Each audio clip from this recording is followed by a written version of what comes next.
അനധികൃതമായി സർക്കാരിൽ നിന്ന് ഭൂമി പോക്കുവരവ് ചെയ്ത് മറ്റ് സ്വകാര്യ വ്യക്തികളടക്കം തട്ടിയെടുക്കുന്ന പല പ്രശ്നങ്ങളും നമ്മുടെ മുന്നിലുള്ളത് കൂടിയാണ്. തീർച്ചയായിട്ടും ഗവൺമെൻറ്റിനെ സംബന്ധിച്ചിടത്തോളം ഗവൺമെൻറ്റിൻ്റെ ഭൂമി പൊതുഭൂമിയാണ്. അതാരെങ്കിലും തട്ടിയെടുത്തു കഴിഞ്ഞാൽ അത് തിരിച്ചെടുക്കേണ്ട ഉത്തരവാദിത്തം ഗവൺമെൻറ്റിനുണ്ട്, ഡിപ്പാർട്ട്മെൻറ്റിനുണ്ട്. ആ കാര്യത്തിൽ ഒരു വിട്ടുവീഴ്ച ഉണ്ടാവില്ല. കെ.സി. വേണുഗോപാലിൻ്റെ ഗ്രൂപ്പ് മാനേജറാണ് താങ്കൾ എന്ന തരത്തിൽ വലിയ ആക്ഷേപവും വിമർശനവും ഒക്കെ അങ്ങ് നേരിട്ടിട്ടുണ്ട്. മന്ത്രിസഭയിലും അതോടൊപ്പം തന്നെ MLA-മാരുടെ ഭൂരിപക്ഷം നോക്കിക്കഴിഞ്ഞാലും കെ.സിയുടെ പിന്തുണയുള്ള ആളുകളാണ് കൂടുതൽ ഉള്ളത് എന്നുള്ളത് വസ്തുത കൂടിയാണ്. കെ.സി മുഖ്യമന്ത്രിയാകുമെന്ന് അങ്ങ് ഏതെങ്കിലും ഘട്ടത്തിൽ പ്രതീക്ഷിച്ചു? രാഷ്ട്രീയമായിട്ടുള്ളതാണ്. കെ.സി കാലം മുതൽ യൂത്ത് കോൺഗ്രസിൻ്റെ കാലം മുതൽ അദ്ദേഹം യൂത്ത് കോൺഗ്രസ് പ്രസിഡൻ്റായിരിക്കും. ഏതാണ്ട് 10 വർഷക്കാലം ഞാൻ സംസ്ഥാന ഭാരവാഹിയാണ്. പക്ഷേ അവിടെയും ഉണ്ടായ ഈ വിമർശനത്തെ നമുക്ക് പൂർണ്ണമായും തള്ളിക്കളയാൻ കഴിയുമോ? ഞാനും കെ.സി വേണുഗോപാലും തമ്മിലുള്ള അടുപ്പത്ത് നിങ്ങൾ മാധ്യമങ്ങൾ എങ്ങനെ വീക്ഷിച്ചാലും നിങ്ങൾ എങ്ങനെ പറഞ്ഞു കഴിഞ്ഞാലും ഞങ്ങളൊക്കെ പാർട്ടിയുടെ സാധാരണ തലങ്ങളിൽ നിന്ന് കടന്നു വന്നിട്ടുള്ള ആളുകളാണ്. മുഖ്യമന്ത്രി സ്ഥാനത്തിന് വേണ്ടി പിടിവലി നടന്ന സമയത്ത് നമ്മൾ ഈ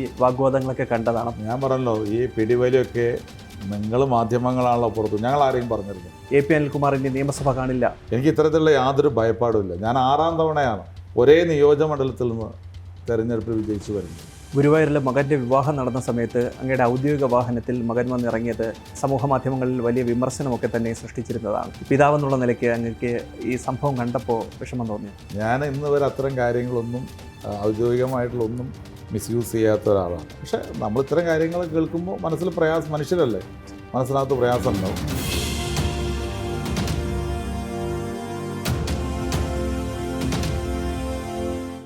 നമസ്കാരം, പ്രിയ പ്രേക്ഷകർക്ക് സി മലയാളം ന്യൂസിലേക്ക് സ്വാഗതം. മുഖാമുഖത്തിൽ ഇന്നെനിക്കൊപ്പം സംസ്ഥാന റവന്യൂ മന്ത്രി AP അനിൽകുമാർ. സ്വാഗതം മിനിസ്റ്റർ. നമസ്കാരം. പുതിയ സർക്കാർ കൊള്ളാം എന്നുള്ള കാര്യം സാധാരണക്കാർക്കിടയിൽ നിന്ന് തന്നെ വന്നു തുടങ്ങിയിട്ടുണ്ട്. അപ്പോൾ അത്തരത്തിലൊരു മാറ്റം റവന്യൂ വകുപ്പിലും നമുക്ക് പ്രതീക്ഷിക്കാം അല്ലേ? തീർച്ചയായിട്ടും ജനങ്ങൾ ഒരുപാട് പ്രതീക്ഷിക്കുന്നുണ്ട്. ആ പ്രതീക്ഷയ്ക്കൊത്ത് ഉയരുക എന്നുള്ളത് വലിയ ഉത്തരവാദിത്തമാണ്. ആ ഉത്തരവാദിത്തം ആദ്യഘട്ടങ്ങളിൽ നിറവേറ്റാൻ കഴിഞ്ഞു. പിന്നിടുന്ന ഒരു മാസം അതിനിടയിൽ ജനങ്ങൾ ആഗ്രഹിക്കുന്ന ഒരു തലത്തിലേക്ക് ഈ ഗവൺമെൻറ്റിന് മാറാൻ കഴിയുമെന്നൊരു പ്രതീക്ഷ ജനങ്ങൾക്ക് നൽകാൻ ഗവൺമെൻറ്റിന് കഴിഞ്ഞിട്ടുണ്ട്.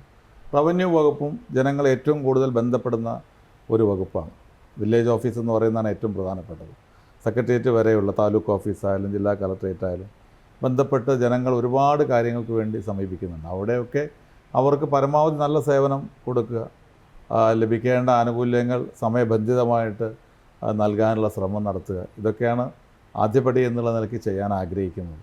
അപ്പോൾ അതൊക്കെ ചെയ്യാൻ കഴിയും എന്നുള്ള പ്രതീക്ഷയിലാണ്.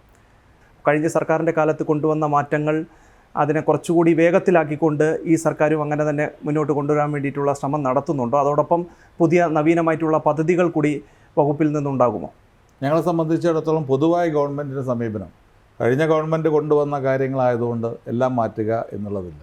അതിനകത്ത് ഉൾക്കൊള്ളേണ്ടത് ഉൾക്കൊണ്ട് നല്ല കാര്യങ്ങളുള്ളത് ഏറ്റെടുത്തുകൊണ്ട് അകത്ത് കൂടുതൽ ശക്തിപ്പെടുത്തിക്കൊണ്ട് മുന്നോട്ട് പോവുക എന്നുള്ള ഒരു ലൈൻ തന്നെയാണ് ഞങ്ങൾ പൊതുവെ എല്ലായിടത്തും ഗവൺമെൻറ്റിൻ്റെ പൊതുവായ സമീപനം അതാണ്. റവന്യൂ വകുപ്പിനെ സംബന്ധിച്ചിടത്തോളവും ചില കാര്യങ്ങളൊക്കെ തന്നെ ഇപ്പോൾ ഡിജിറ്റൽ സർവേ കഴിഞ്ഞ കാലത്ത് ആരംഭിച്ചതാണ്. അതിന് 1/3 ആയിട്ടുള്ളൂ. പക്ഷേ അതുമായി മുന്നോട്ട് പോവുക, അതിൽ ചില പാളിച്ചകളുണ്ട്. ആ പാളിച്ചകൾ തിരുത്തിക്കൊണ്ട് മുന്നോട്ട് പോവുക എന്നുള്ള ഒരു സമീപനമാണ് എടുക്കുന്നത്. അതുകൊണ്ട് ഒറ്റവാക്കിൽ പറഞ്ഞാൽ നല്ല കാര്യങ്ങൾ എടുത്തുകൊണ്ട് മുന്നോട്ട് പോകും. മിനിസ്റ്റർ നേരത്തെ സൂചിപ്പിച്ച സമയത്ത് പറഞ്ഞു, വില്ലേജ് ഓഫീസുകളാണെങ്കിലും താലൂക്ക് ഓഫീസുകളാണെങ്കിലും ജില്ലാ കളക്ട്രേറ്റുകളാണെങ്കിലും ഇവിടെയൊക്കെ സാധാരണക്കാരായിട്ടുള്ള ആളുകളുടെ ആശ്രയ കേന്ദ്രങ്ങൾ കൂടിയാണ്. അപ്പോൾ ഈ ഓഫീസുകളിലെത്തുന്ന സാധാരണക്കാരായിട്ടുള്ള മനുഷ്യന്മാർ പലപ്പോഴും കൈക്കൂലി നൽകേണ്ടതായിട്ട് കൂടി വരുന്നു എന്നുള്ളത് വളരെ ഗൗരവതരമായിട്ടുള്ള കാര്യമാണ്. അപ്പോൾ നമ്മുടെ വിജിലൻസ് സംവിധാനം കൃത്യമായി ഇടപെടുന്നുണ്ട്. അപ്പോൾ ഇത്തരക്കാരെ നിരീക്ഷിക്കാൻ വേണ്ടി വകുപ്പിൽ നിന്ന് തന്നെയുള്ള ഒരു ഇടപെടൽ ഉണ്ടാകുമോ? അതിനകത്ത് നമുക്ക് ജനറലൈസ് ചെയ്ത് പറയാൻ ഒക്കില്ല. റവന്യൂ ഡിപ്പാർട്ട്മെൻറ്റ് പൂർണ്ണമായിട്ടും അത്തരത്തിലാണ് എന്ന് പറയാൻ പറ്റില്ല. പക്ഷേ എന്നാലും അത്തരത്തിലുള്ള ആളുകളുടെ എണ്ണം കുറച്ച് കൂടുതലാണ് എന്നാണ് എനിക്ക് തോന്നുന്നത്. അപ്പോൾ അതുകൊണ്ട് തന്നെ അത്തരം കാര്യങ്ങളിൽ ഒരു വിട്ടുവീഴ്ചയും ഉണ്ടാവില്ല. അത്തരത്തിലുള്ള നടപടികൾ സ്വീകരിക്കുന്ന ഉദ്യോഗസ്ഥന്മാർക്കെതിരെ ആരായാലും ശക്തമായ നടപടി ഉണ്ടാവും. അതോടൊപ്പം തന്നെ ഇന്ന് 3 മേഖല വിജിലൻസ് ഓഫീസുകൾ, സോണൽ ഓഫീസുകളുണ്ട്. അത് കൂടുതൽ സ്ട്രെങ്തൻ ചെയ്ത് പരമാവധി ജനങ്ങൾക്ക് സേവനം നൽകാനുള്ള ശ്രമം ഉദ്യോഗസ്ഥന്മാരിൽ ഉണ്ടാക്കിയെടുക്കും. ആരെങ്കിലും അതിൽ വീഴ്ച വരുത്തുന്നവരുണ്ടെങ്കിൽ തീർച്ചയായിട്ടും ഈ വിജിലൻസിനെ കണ്ടെത്താൻ കഴിയുന്ന രീതിയിലുള്ള പ്രവർത്തനം ശക്തിപ്പെടുത്തും. ആ രീതിയിലൊക്കെ തന്നെ ഏറ്റവും ലളിതമായി സംശുദ്ധമായ ഒരു സർവീസ് റവന്യൂ വകുപ്പിൽ നിന്ന് കൊടുക്കുക എന്നുള്ള ഒരു സന്ദേശം താഴെ തട്ട് വരെ എത്തിക്കുക എന്നുള്ളതാണ് ഡിപ്പാർട്ട്മെൻറ്റിൻ്റെ ലക്ഷ്യം.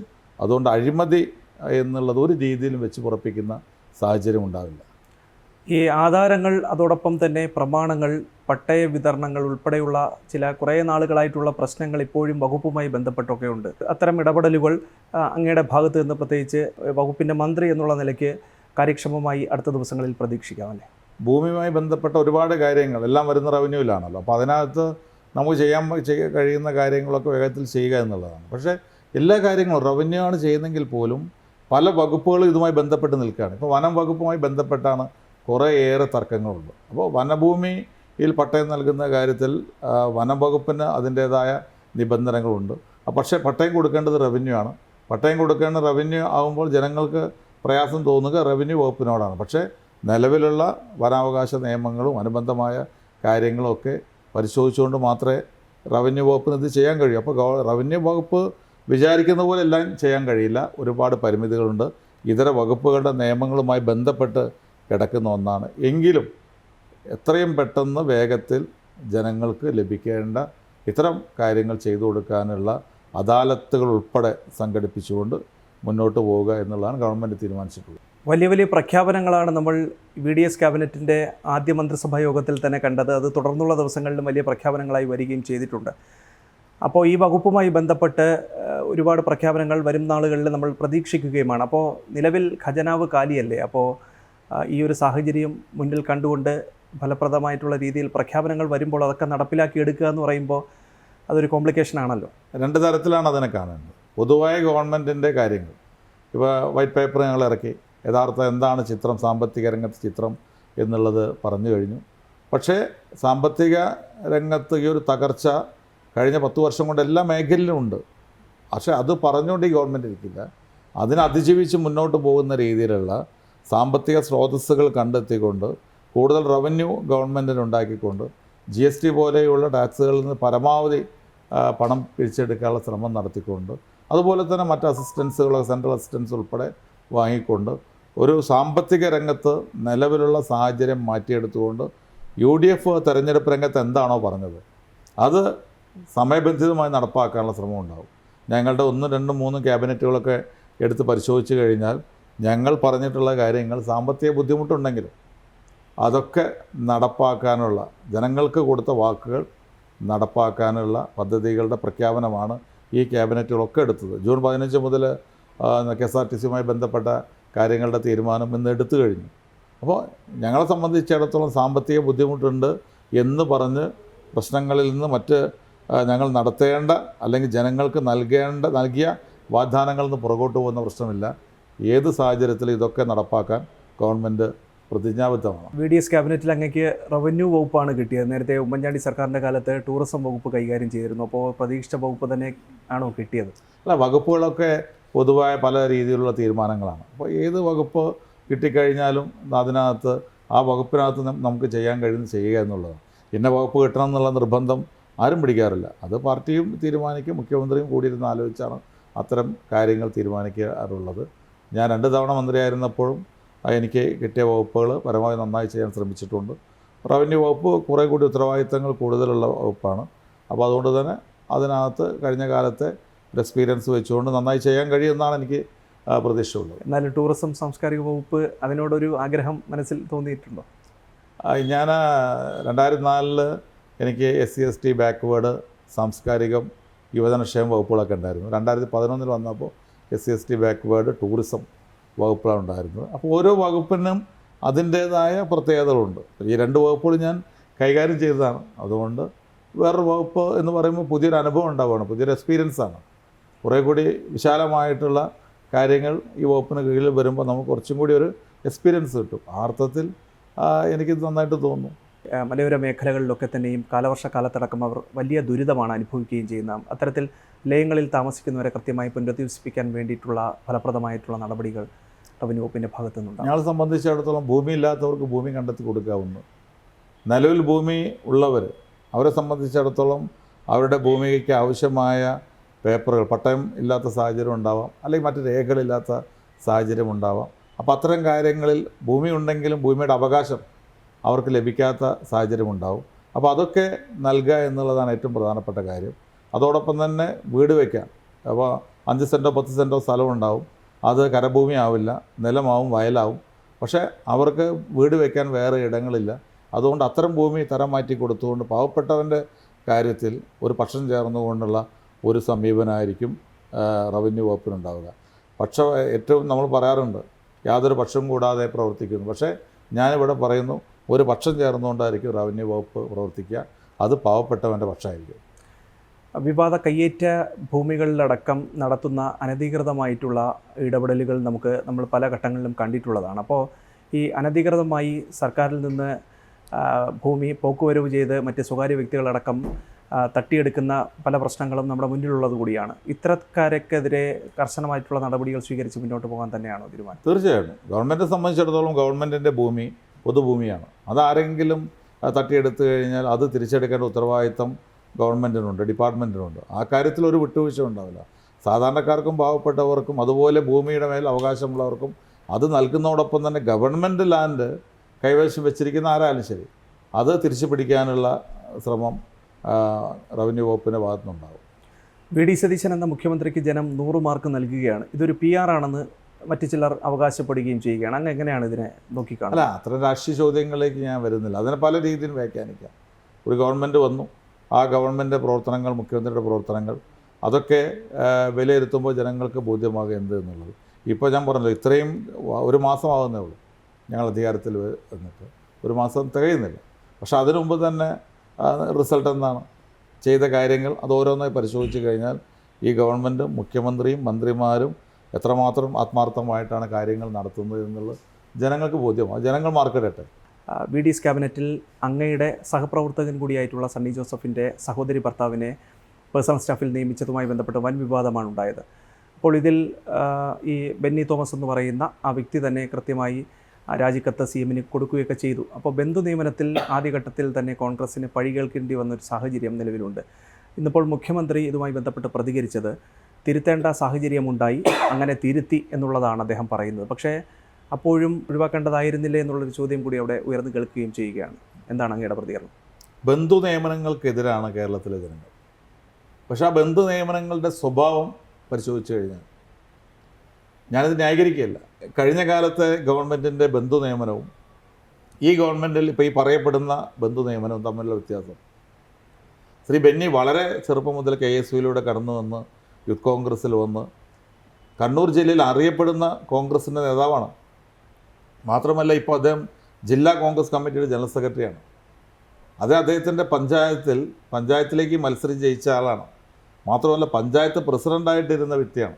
അപ്പോൾ രാഷ്ട്രീയ പ്രവർത്തന രംഗത്ത് വളരെയേറെ പാരമ്പര്യമുള്ള ഒരാൾ, ജില്ലാ കോൺഗ്രസ് കമ്മിറ്റിയുടെ നിർദ്ദേശം ഉള്ള ഒരാൾ, അങ്ങനെ ഒരാളെയാണ് ബന്ധു ആണെങ്കിൽ പോലും ഇന്ന് പേഴ്സണൽ സ്റ്റാഫിൽ വെച്ചത്.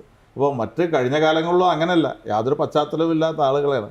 ഞാൻ അതിൻ്റെ വിശദാംശങ്ങളിലേക്ക് പോകുന്നില്ല. അപ്പോൾ ആ ഒരു സാഹചര്യത്തിൽ എന്നിട്ട് പോലും വ്യത്യസ്തങ്ങളായ അഭിപ്രായങ്ങൾ വന്നു കഴിഞ്ഞപ്പോൾ ഈ ഒരു 100% അദ്ദേഹം ഈ ഒരു പോസ്റ്റിന് അർഹനാണ് എന്ന് അറിഞ്ഞിട്ട് പോലും ആ ഒരു പൊതുവികാരം അതിനെതിരായിട്ട് വരുന്നു. വ്യത്യസ്ത ഭാഗങ്ങളിൽ മാധ്യമങ്ങൾ ഉൾപ്പെടെ അത് ശരിയായില്ല എന്ന് പറയുമ്പോഴും അതിന് വെല്ലുവിളിച്ച് നിൽക്കാനല്ല, അങ്ങനെ അഭിപ്രായമുണ്ടെങ്കിൽ അതിനനുസരിച്ച് അതിന് ജനങ്ങൾ ആഗ്രഹിക്കുന്ന രീതിയിൽ അതിന് മാറി നിൽക്കാൻ തീരുമാനിച്ചു എന്നുള്ളതാണ്. പക്ഷേ കഴിഞ്ഞ ഇടതുപക്ഷ മുന്നണി ഇത്തരം വിമർശനങ്ങൾ വരുമ്പോൾ ആ വിമർശനങ്ങളോടുള്ള സമീപനം എന്തായിരുന്നു? അതല്ല ഞങ്ങളെടുത്തത്. ഞങ്ങളെ സംബന്ധിച്ചിടത്തോളം പാർട്ടിക്ക് ബോധ്യമുണ്ടായിട്ടും അദ്ദേഹം അതിനകത്ത് യോഗ്യനാണെന്ന് അറിഞ്ഞിട്ട് പോലും ഇത്തരം വിമർശനം വന്നപ്പോൾ രാജിവെക്കാൻ തീരുമാനിച്ചു. അപ്പോൾ ഗവൺമെൻറ്റിൻ്റെ സമീപനമാണ്. അദ്ദേഹം ഈ പോസ്റ്റിൽ അദ്ദേഹത്തിൻ്റെ സഹോദരി ഭർത്താവായതുകൊണ്ടല്ല, മറിച്ച് വളരെ താഴെത്തട്ടിൽ നിന്ന് വന്ന് പഞ്ചായത്ത് മെമ്പറും പഞ്ചായത്ത് പ്രസിഡൻറ്റും പാർട്ടിയുടെ താഴെത്തട്ടുള്ള ഭാരവാഹിയും ഇപ്പോൾ ജില്ലാ കോൺഗ്രസ് കമ്മിറ്റിയുടെ ജനറൽ സെക്രട്ടറി ആയിരിക്കുന്ന ഒരാളാണ്. കണ്ണൂർ ജില്ലാ കോൺഗ്രസ് കമ്മിറ്റി സജസ്റ്റ് ചെയ്താണ് അദ്ദേഹത്തിൻ്റെ പേര്. അതുകൊണ്ട് അദ്ദേഹം അതിനകത്ത് ആ ഒരു പോസ്റ്റിന് വെച്ചതിൽ തെറ്റില്ല എന്ന് അദ്ദേഹം പറയുന്നു. പക്ഷേ അദ്ദേഹം തന്നെ പറഞ്ഞിട്ടാണല്ലോ രാജി കൊടുക്കുന്നത്. പക്ഷേ അങ്ങനെ ഒരു അഭിപ്രായം വന്നെങ്കിലും മറിച്ചൊരു അഭിപ്രായം രൂപപ്പെട്ടു വന്നപ്പോൾ അദ്ദേഹത്തിൻ്റെ നിർദ്ദേശം വേറെ ആരും പറഞ്ഞിട്ടില്ല. ശ്രീ സണ്ണി ജോസഫ് തന്നെയാണ് അദ്ദേഹത്തോട് രാജി ചോദിച്ചത്. അവിടെ ഞാൻ പറഞ്ഞത് ഞങ്ങളുടെ സമീപനമാണ്. ആരെങ്കിലും അഭിപ്രായങ്ങളോ എതിരഭിപ്രായങ്ങൾ വരുമ്പോൾ ആ അഭിപ്രായങ്ങളെ വെല്ലുവിളിക്കാൻ നിൽക്കുന്നില്ല. അഭിപ്രായങ്ങൾ മുഖവിലേക്ക് എടുക്കുന്നു. ഞങ്ങൾ ശരിയെന്ന് തോന്നുന്നതാണെങ്കിൽ പോലും മറ്റുള്ളവർക്ക് തെറ്റെന്ന് തോന്നുമ്പോൾ മറ്റുള്ളവരുടെ തെറ്റിനെ വെല്ലുവിളിക്കുന്നതിന് പകരം അതിനോടൊപ്പം നിൽക്കാനാണ് തീരുമാനിച്ച് രാജി ആവശ്യപ്പെടുകയും ചെയ്തു. അപ്പോൾ അതുകൊണ്ട് കഴിഞ്ഞ ഗവൺമെൻറ് സമീപനമല്ല ഞങ്ങളുടെ ഗവൺമെൻറ് സമീപനം. കെ സി വേണുഗോപാലിൻ്റെ ഗ്രൂപ്പ് മാനേജറാണ് താങ്കളെന്ന തരത്തിൽ വലിയ ആക്ഷേപവും വിമർശനവും ഒക്കെ അങ്ങ് നേരിട്ടിട്ടുണ്ട്. മന്ത്രിസഭയിലും അതോടൊപ്പം തന്നെ MLA-മാരുടെ ഭൂരിപക്ഷം നോക്കിക്കഴിഞ്ഞാലും കെ സിയുടെ പിന്തുണയുള്ള ആളുകളാണ് കൂടുതലുള്ളത് എന്നുള്ളത് വസ്തുത കൂടിയാണ്. കെ സി മുഖ്യമന്ത്രിയാകുമെന്ന് അങ്ങ് ഏതെങ്കിലും ഘട്ടത്തിൽ പ്രതീക്ഷിച്ചിട്ടുണ്ട്? അല്ല, ഞാൻ അത്തരം ചോദ്യങ്ങളുടെ കാര്യങ്ങളിലേക്കൊന്നും പോകാൻ കിടക്കുന്നില്ല. പക്ഷേ കെ സി വേണുഗോപാലും ഞാനും തമ്മിലുള്ള ബന്ധം എന്ന് പറയുന്നത് രാഷ്ട്രീയമായിട്ടുള്ളതാണ്. കെ സി കാലം മുതൽ യൂത്ത് കോൺഗ്രസിൻ്റെ കാലം മുതൽ അദ്ദേഹം യൂത്ത് കോൺഗ്രസ് പ്രസിഡൻ്റായിരിക്കുമ്പോൾ ഏതാണ്ട് 10 വർഷക്കാലം ഞാൻ സംസ്ഥാന ഭാരവാഹിയാണ്. അപ്പോൾ നിയമസഭയിലേക്ക് അദ്ദേഹം 96 മത്സരിക്കുമ്പോൾ സംസ്ഥാന ഭാരവാഹി എന്നുള്ളതിലേക്ക് മത്സരിച്ച ആളാണ് ഞാൻ. അന്ന് ശ്രീ VD സതീശനും മത്സരിച്ചു.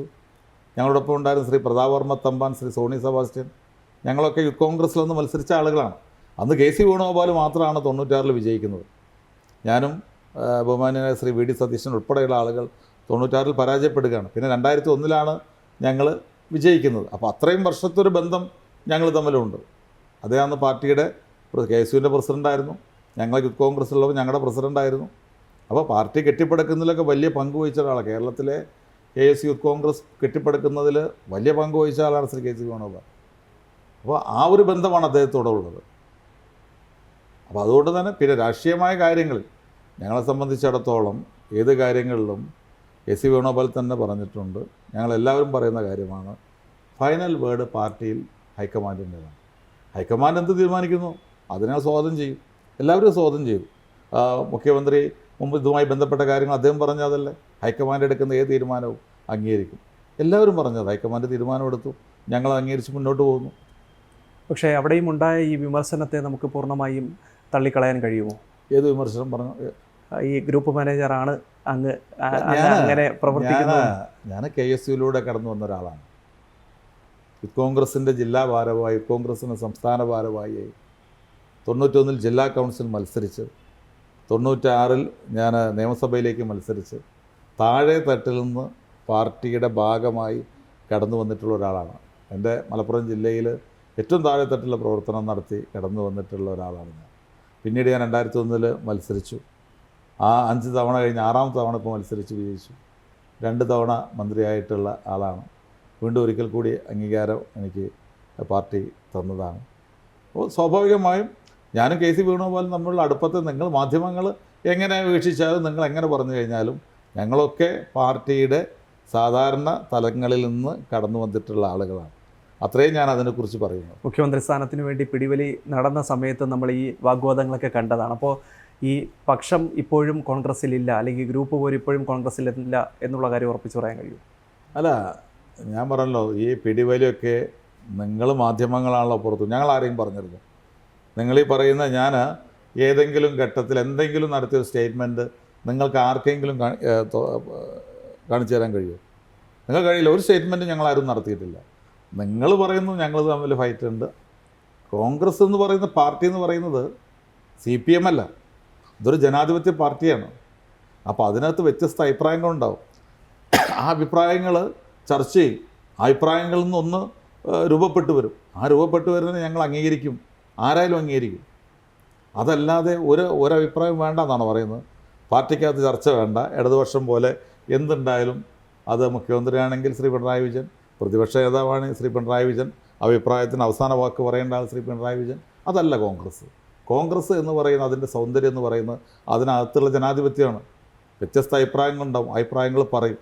ആ അഭിപ്രായങ്ങൾ പറയുമ്പോഴാണ് ജനാധിപത്യം നിലനിൽക്കുന്നത്. അല്ലെങ്കിൽ ഏകാധിപത്യം രൂപപ്പെട്ടു വരും. അപ്പോൾ അതുകൊണ്ട് അത്തരം ജനാധിപത്യ പ്രക്രിയകൾ നടക്കും. പക്ഷേ പാർട്ടി ഫൈനൽ ഡിസിഷൻ പറഞ്ഞാൽ എല്ലാവരും ആ ഡിസിഷനോടൊപ്പമാണ്. മറിച്ചുള്ളതൊക്കെ നിങ്ങൾ മാധ്യമങ്ങളുടെ വ്യാഖ്യാനങ്ങളാണ്. നിങ്ങൾ ഓരോ ഘട്ടത്തിലും ഇത് പറഞ്ഞല്ലോ. തെരഞ്ഞെടുപ്പ് സ്ഥാനാർത്ഥി നിർണ്ണയം വന്നു, കോൺഗ്രസിനകത്ത് പൊട്ടിത്തെറി ഉണ്ടാകുമെന്ന് പറഞ്ഞു. വല്ല പ്രശ്നമുണ്ടായോ? മന്ത്രിസഭ മുഖ്യമന്ത്രിയുടെ കാര്യത്തിൽ നിങ്ങൾ എന്തെല്ലാം പറഞ്ഞു? ഡൽഹി ഒരു തീരുമാനം പറഞ്ഞു, അവിടെ വെച്ച് നിന്നു. മന്ത്രിമാരുടെ കാര്യത്തിൽ നീണ്ടു പോകുന്നു എന്ന് പറഞ്ഞു. ആവശ്യമില്ലാതെ മാധ്യമങ്ങൾ അത് പറഞ്ഞത്. കേരളത്തിൽ 10-15 ദിവസം നീണ്ട ചരിത്രമുണ്ട്. പക്ഷേ 10 ദിവസത്തിനുള്ളിൽ മന്ത്രിമാർ തീരുമാനിക്കുക മാത്രമല്ല, എല്ലാ മന്ത്രിമാരും മുഖ്യമന്ത്രി ഒരുമിച്ച് സത്യപ്രതിജ്ഞ പക്ഷേ ചെയ്തു. കോൺഗ്രസിൽ ആദ്യകാലത്തുണ്ടായ പ്രതിസന്ധി മന്ത്രിസഭാ രൂപീകരണവുമായിട്ട് ബന്ധപ്പെട്ട് അല്ലെങ്കിൽ മുഖ്യമന്ത്രിയെ തീരുമാനിക്കുന്നതുമായി ബന്ധപ്പെട്ട ഒരു പ്രശ്നമൊക്കെ സംഭവിച്ചതല്ലേ? അതിന് യാഥാർത്ഥ്യം നമുക്ക് അല്ല, അത് എന്ത് സംഭവിച്ചു എന്നാണ് പറയുന്നത്. അതിനകത്ത് മാധ്യമങ്ങൾ ഉണ്ടാക്കിയതാണ്. ഞാൻ പറഞ്ഞ 8-10 ദിവസം എടുക്കാറുണ്ട്. എന്താ എടുക്കുന്നത്? ഹൈക്കമാൻഡ് DICC നിരീക്ഷകരെ അങ്ങോട്ട് അയക്കുന്നു, MLA മാരുടെ അഭിപ്രായം തേടുന്നു, പാർട്ടി പ്രവർത്തകരുടെ നേതാക്കളെയും കാണുന്നു, ഡൽഹിയിലേക്ക് നേതാക്കളെ വിളിപ്പിക്കുന്നു, അവരുമായി ചർച്ച നടത്തുന്നു. ഹൈക്കമാൻഡിന് അധികാരമുണ്ട് എന്നുള്ളതുകൊണ്ട് ഹൈക്കമാൻഡ് ഒരു ഏകാധിപത്യ പ്രവണത ഒരിക്കലും കാണിക്കാറില്ല.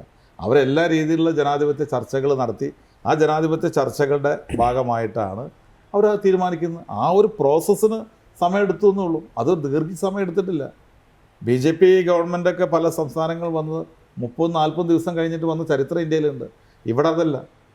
10 ദിവസം കൊണ്ട് നമുക്ക് പുതിയ ഗവൺമെൻറ് വരുന്നു, മുഖ്യമന്ത്രി വരുന്നു, മന്ത്രിമാർ വരുന്നു, എല്ലാവരും ഒരുമിച്ച് സത്യപ്രതിജ്ഞ ചെയ്യുന്നു. ചെറിയ കാര്യമാണോ? അപ്പോൾ അതൊക്കെ നിങ്ങൾ പറഞ്ഞുണ്ടാക്കുന്ന മാധ്യമങ്ങളുടെ വ്യാഖ്യാനങ്ങളാണ്. ഞങ്ങളിടയിൽ ഒരു അഭിപ്രായ വ്യത്യാസം ഇല്ലാന്ന് പറഞ്ഞു. ഞങ്ങളിടയിലുള്ളത് ജനാധിപത്യ രീതിയിലുള്ള ചർച്ചകൾ നടക്കും. ആ ചർച്ചകളെയാണ് നിങ്ങൾ വേറെ രീതിയിൽ വ്യാഖ്യാനിക്കുന്നത്. അത് ഇതിനകത്ത് വേറെ രീതിയിൽ വരണമെങ്കിൽ പാർട്ടി തീരുമാനം പറയും. ആ തീരുമാനത്തിനെതിരായിട്ട് ഏതെങ്കിലും തരത്തിലുള്ള അഭിപ്രായ വ്യത്യാസങ്ങൾ ഉണ്ടാകുമ്പോഴാണ് നിങ്ങൾ പറഞ്ഞാൽ അംഗീകരിക്കുന്നത്. ഒരു അഭിപ്രായ വ്യത്യാസം ഇല്ലല്ലോ. ഹൈക്കമാൻഡ് പറയുന്നു, അംഗീകരിക്കുന്നു. ഇക്കഴിഞ്ഞ തെരഞ്ഞെടുപ്പ് കാലത്തെ KC വേണുഗോപാലിനെ സംരക്ഷിച്ചുകൊണ്ട് അല്ലെങ്കിൽ KC വേണുഗോപാലിൻ്റെ പിന്തുണയുമായി AP അനിൽകുമാർ നിലപാട് വ്യക്തമാക്കി മുന്നോട്ട് പോയി കഴിഞ്ഞാൽ AP അനിൽകുമാറിൻ്റെ നിയമസഭ കാണില്ല എന്നൊക്കെ പറഞ്ഞ് പല പോസ്റ്ററുകളും നമ്മൾ കണ്ടിരുന്നു. തെരഞ്ഞെടുപ്പ് കാലത്ത് ഈ പോസ്റ്ററുകൾക്ക് പിന്നിൽ ആരാണ് എന്നുള്ളതിൻ്റെ സംശയം നമ്മുടെ മനസ്സിലൊക്കെ തന്നെ ഉണ്ടായിരുന്നു. യഥാർത്ഥത്തിൽ അങ്ങ് പിന്നീട് മന്ത്രിയായ സമയത്തൊക്കെ തന്നെയും ഇതിനെക്കുറിച്ച് എപ്പോഴെങ്കിലും ആലോചിക്കാനോ സംസാരിക്കാനോ ഞാൻ എൻ്റെ ശ്രദ്ധയിലങ്ങ് പെട്ടിട്ടില്ല. ചിലരൊക്കെ എൻ്റെ അടുത്ത് പറഞ്ഞു. പക്ഷെ അതൊക്കെ എന്ന് പറഞ്ഞു കഴിഞ്ഞാൽ പച്ചപ്പട ജനപക്ഷം എന്നൊക്കെ പേരിലുള്ള ഞാൻ ചോദിക്കട്ടെ, ഇതൊക്കെ എനിക്കിന്ന് ഭൂരിപക്ഷവും ഇത്തരത്തിലുള്ള കാര്യങ്ങളിൽ CPM സൈബർ ആക്രമണങ്ങളും അതിൻ്റെ പുറകിലുണ്ട്. അത് തീർച്ചയായിട്ടും അത് ഏത് ഭാഗത്തു നിന്ന് വരുന്നു എന്നൊന്നും പറയാൻ പറ്റില്ല. പക്ഷെ അതൊന്നും എന്നെ ബാധിക്കുന്ന പ്രശ്നങ്ങളാണ്. ഞാൻ ജനങ്ങളോടൊപ്പം നിന്ന് പ്രവർത്തിക്കുന്ന ഒരാളാണ്.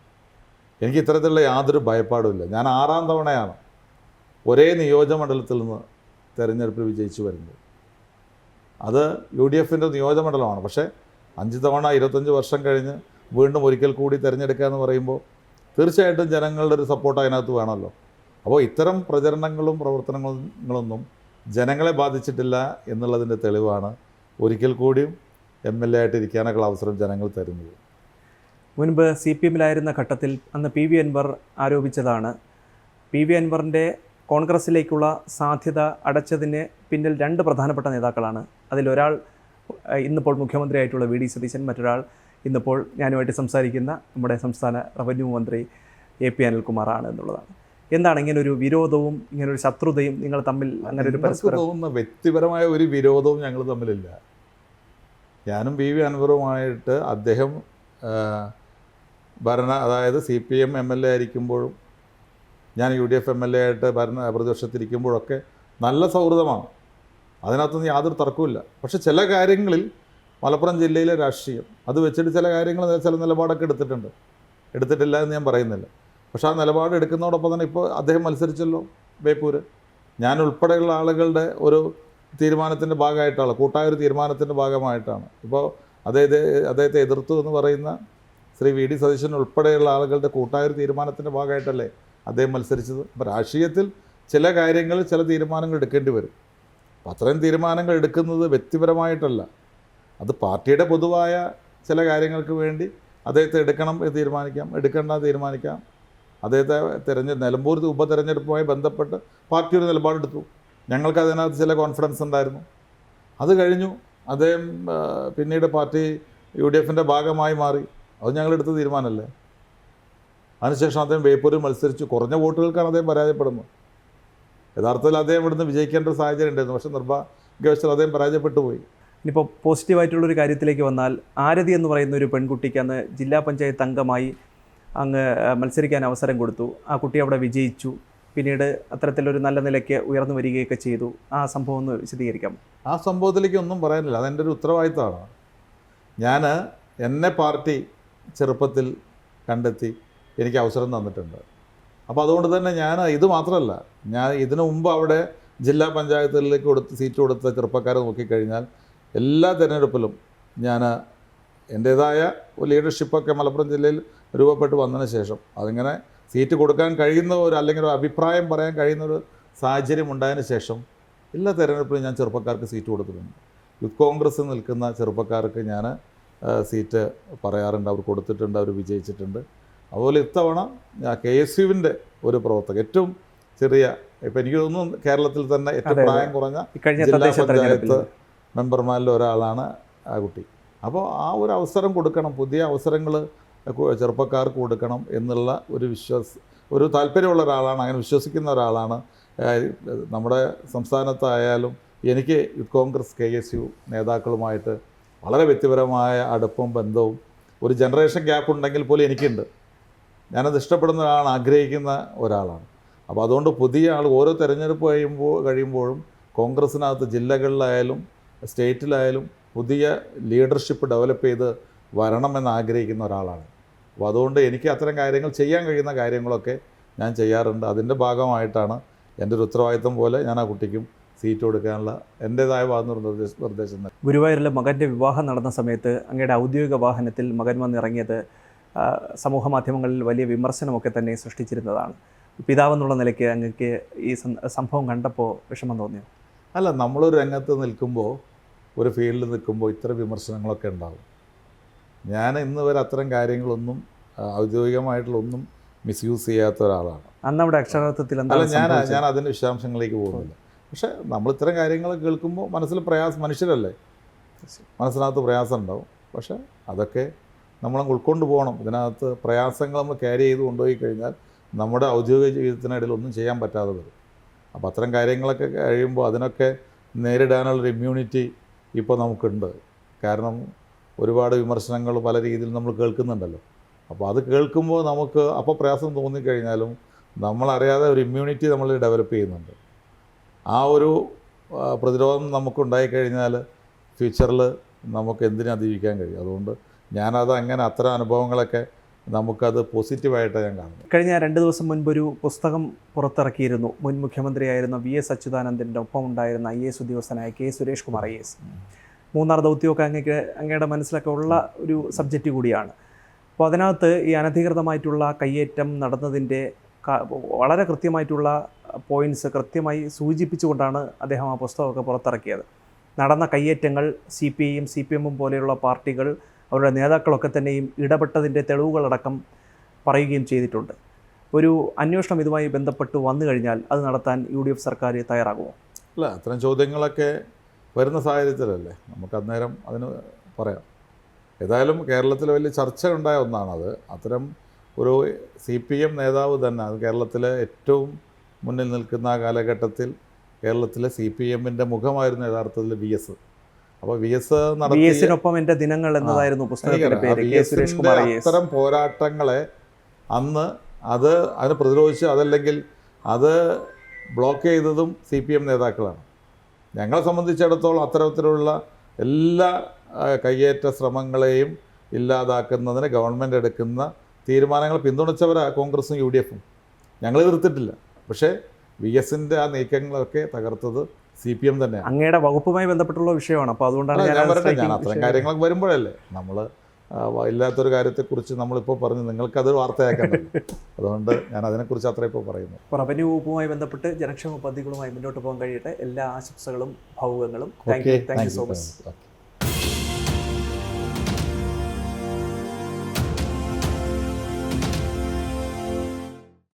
ഏറ്റവും പുതിയ വാർത്തകളും വിശേഷങ്ങളും വിരൽ തുമ്പിലറിയാൻ Zee മലയാളം ന്യൂസ് എല്ലാ ഡിജിറ്റൽ പ്ലാറ്റ്ഫോമുകളിലും ലഭ്യം.